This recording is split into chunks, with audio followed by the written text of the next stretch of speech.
About a year ago, I did a video on wine in a can where I described one of them as a really sweet, fruity can and the other as piss. 12 months on, I've decided to try wine in a can again, and today I've managed to find two wines that are made with organic grapes. Hello and welcome to the Grape Explorer, where we celebrate the world of wine.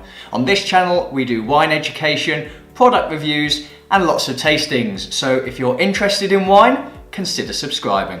Now it's true, 12 months ago I wasn't particularly kind on the wine in a can that I tried. I tried two different producers with some very mixed results. Link to that previous video down below.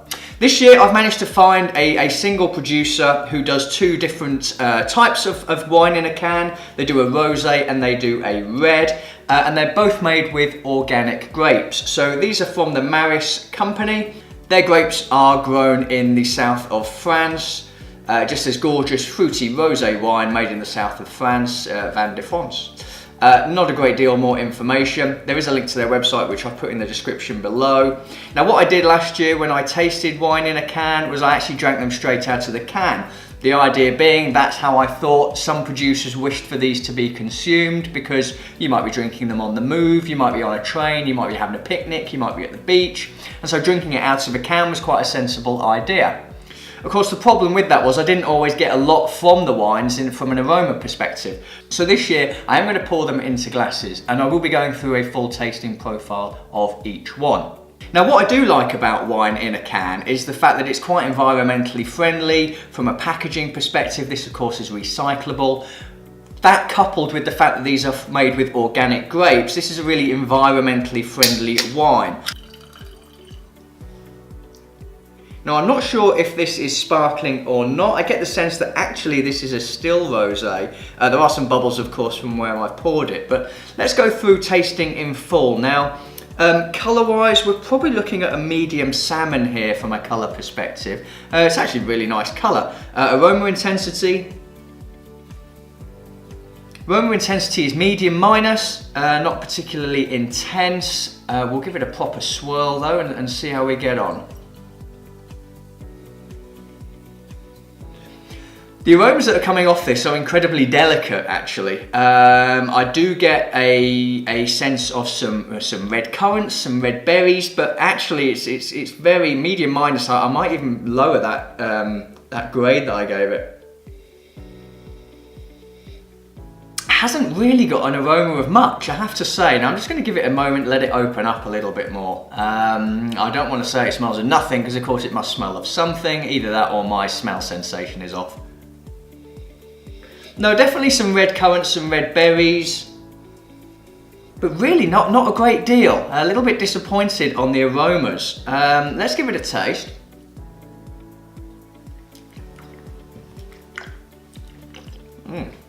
That's horrid. Incredibly bitter. Really bitter taste. Didn't like that. Let me try it again.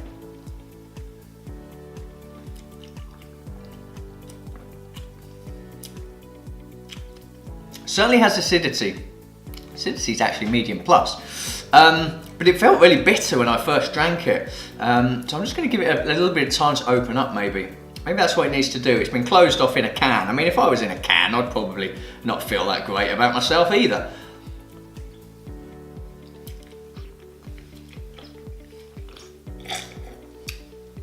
Doesn't really taste of anything.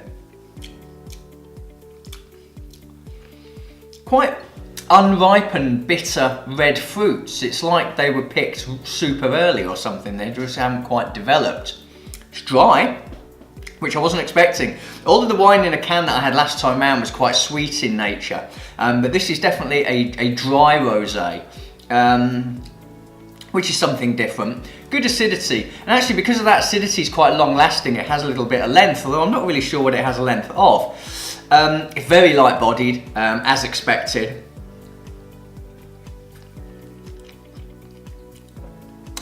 Alcohol for me in this is quite low, even though it says 13% alcohol by volume. I'm not really getting a sense of any alcohol in this particular one. Feels quite low to me. it just doesn't really taste of anything, which is quite disappointing. I was hoping to get some fruit characteristics off it, but it just tastes of really bitter fruits, unripened fruits. Nothing's really developed in the fruit, and so I can't really give you any sort of flavour characteristics from this one. So, is it in balance? Well, it is, because it didn't smell of anything, it doesn't taste of anything. It has an okay length, it's not intense or complex, and actually I think this one's quite poor. I wouldn't recommend this to anyone. So that's the rosé. Let's move on to the red. Now the red is specifically labelled itself as a Shiraz. Again, these grapes are grown in the south of France, and there's very little other information available here.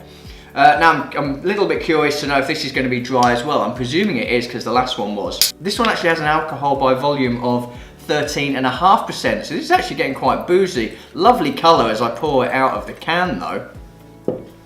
Really nice ruby colour, quite deep. So I'm going to say deep ruby in colour. Aroma intensity.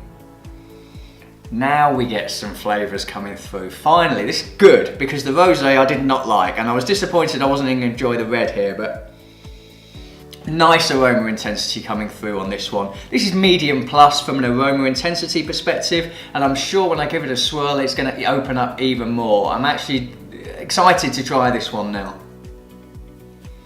Yeah, lovely, really deep plum characteristics on this one.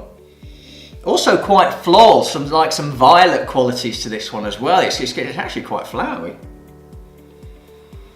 Yeah, no, lots of black cherry, black plum. And a little hint of pepper as well, a little hint of white pepper on this one, which is quite characteristic of something like a Shiraz. Oh yeah, that smell has actually stayed in my nostrils. And what I like about it is there's something quite lifted about this one as well. It's almost like it's menthol in many respects. So yeah, really happy with that one. Let's give it a taste.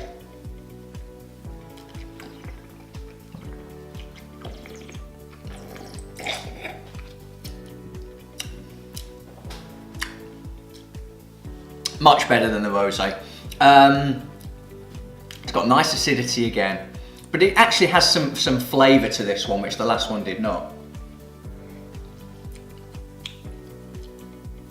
Yeah, nice characteristics coming through. It has the taste of those black fruits that I was talking about, which is really good.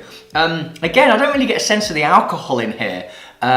So for me, I would say the alcohol was low, although we know that it's 13.5%, but I just don't get any alcohol sensation in the wine. Nice length though, nice acidity. For me, it's kind of medium bodied. From a tannin perspective, tannins are medium minus. There's definitely some there, but they're not that pervasive.